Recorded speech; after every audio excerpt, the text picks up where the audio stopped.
खूब शीघ्र पुरी श्रीमंदिर रत्न भंडार मरामती कार्य आरंभ होब। छत्तीसा नियोग बैठक में एने आलोचना होईछि।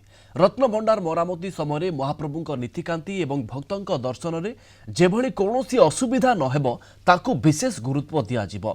तेबे केउ समय रत्न भंडार मरामती हेब, केते समय धरी मरामती कार्य चलिब से नहीं स्वतंत्र खसड़ा प्रस्तुत हेब।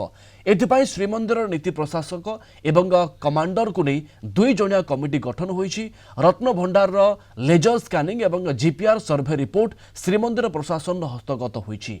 यथाशीघ्र श्रीमंदिर रत्न भंडार मरामती कार्य आरंभ करने को एएसआई को अनुरोध करिछि श्रीमंदिर प्रशासन। रत्न भंडार मरामती को नहीं जेभली महाप्रभुंकर नीतिकांति एवं भक्तों दर्शन नहीं कौनसी असुविधा न उपजे ता उपरे गुरुत्व देउछि श्रीमंदिर प्रशासन।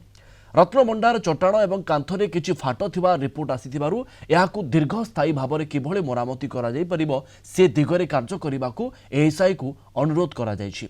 सेपटे रत्न भंडार मरामती पाई राज्य सरकार 5 कोटी टंका व्ययबराद करिथिबारु वरिष्ठ सेवायत एहाकु स्वागत करिसंती।